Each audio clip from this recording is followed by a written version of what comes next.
warahmatullahi wabarakatuh. Pada video kali ini saya akan menjelaskan tentang stabilitas makroekonomi. Stabilitas makroekonomi merupakan kondisi penting yang menunjukkan bahwa suatu perekonomian berada dalam keadaan seimbang, teratur, dan bebas dari guncangan besar yang dapat mengganggu aktivitas ekonomi masyarakat. Ketika stabilitas makroekonomi tercapai, berbagai indikator utama seperti inflasi, tingkat pengangguran, dan nilai tukar pada posisi yang sehat dan relatif terkendali. Inflasi yang stabil misalnya membuat masyarakat lebih mudah merencanakan pengeluaran karena harga barang dan jasa tidak berubah secara drastis. Demikian pula pertumbuhan ekonomi yang konsisten menandakan bahwa kegiatan produksi, konsumsi, dan investasi berjalan lancar dan tidak terganggu oleh gejolak internal manapun eksternal. Stabilitas nilai tukar juga menjadi bagian penting dari stabilitas makroekonomi, karena nilai tukar yang terlalu berfluktuasi dapat menimbulkan ketidakpastian bagi pelaku usaha, terutama bagi perusahaan yang bergantung pada impor bahan baku atau ekspor produk. Selain itu, tingkat pengangguran yang rendah menunjukkan bahwa lapangan kerja tersedia dan sebagian besar penduduk yang ingin bekerja dapat memperoleh pekerjaan sehingga daya beli masyarakat meningkat dan aktivitas ekonomi dapat tumbuh dengan lebih optimal.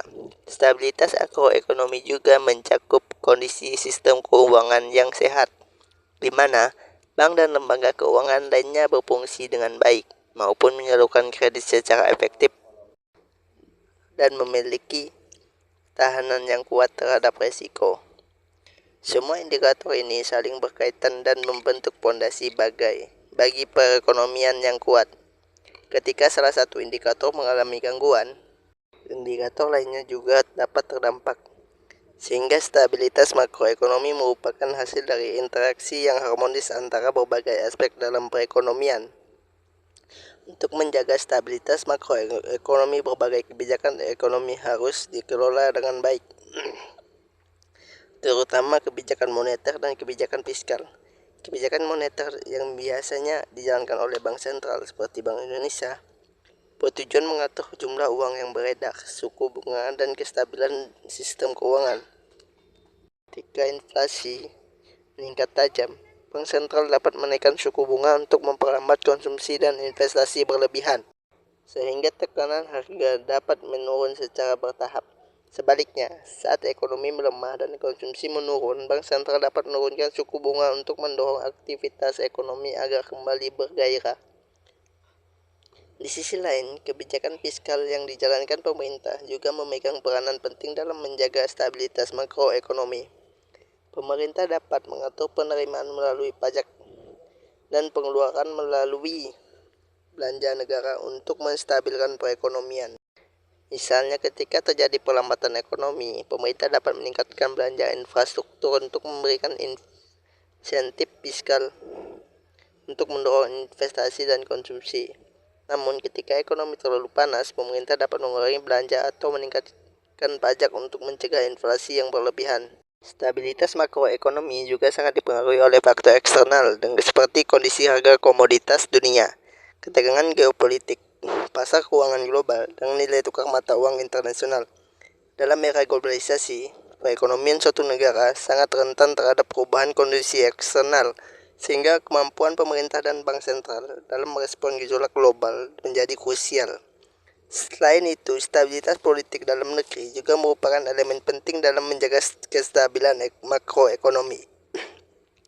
Ketidakstabilan politik, konflik sosial, korupsi, atau ketidakpastian kebijakan dapat mengguncang kepercayaan investor dan pelaku pasar, sehingga dapat menurunkan kinerja ekonomi dan memicu gejolak nilai tukar maupun arus modal keluar di dalam negeri. Dampak dari stabilitas makroekonomi yang terjaga dengan baik sangat besar bagi perekonomian suatu negara, baik dalam jangka pendek maupun jangka panjang. Ketika perekonomian stabil, dunia usaha dapat merencanakan strategis bisnis mereka yang lebih mudah karena kondisi ekonomi lebih dapat diprediksi. Investor baik dari dalam negeri maupun luar negeri cenderung lebih percaya untuk menanamkan modal sehingga investasi dapat meningkatkan dan menciptakan lebih banyak lapangan kerja. Masyarakat juga mendapatkan manfaat karena daya beli lebih terjaga, harga barang lebih murah, dan peluang kerja lebih banyak tersedia. Stabilitas makroekonomi juga mendorong efisiensi dalam sektor keuangan, karena bank dapat menyalurkan kredit secara lancar tanpa menghadapi tekanan likuiditas atau risiko kredit yang berlebihan. Dalam jangka panjang, stabilitas makroekonomi membantu negara membangun fondasi yang kuat untuk pertumbuhan ekonomi berkelanjutan. Negara yang tidak stabil secara ekonomi, misalnya yang mengalami inflasi tinggi, nilai tukar yang tidak menentu atau krisis keuangan, cenderung mengalami hambatan dalam pembangunan dan sulit menarik investor. Sebaliknya, negara dengan stabilitas makroekonomi yang baik dapat meningkatkan kesejahteraan masyarakat secara bertahap melalui pembangunan infrastruktur, peningkatan kualitas pendidikan, dan pengembangan sektor-sektor produktif.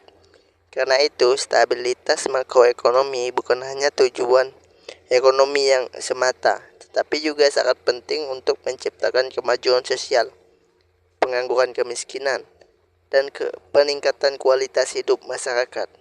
Pada akhirnya, stabilitas makroekonomi adalah hasil dari manajemen kebijakan yang baik, koordinasi yang efektif antara pemerintah dan bank sentral, serta partisipasi seluruh pelaku ekonomi dalam menjaga keseimbangan dan ketahanan ekonomi nasional.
video saya kali ini. Kurang dan lebihnya saya mohon maaf. Assalamualaikum warahmatullahi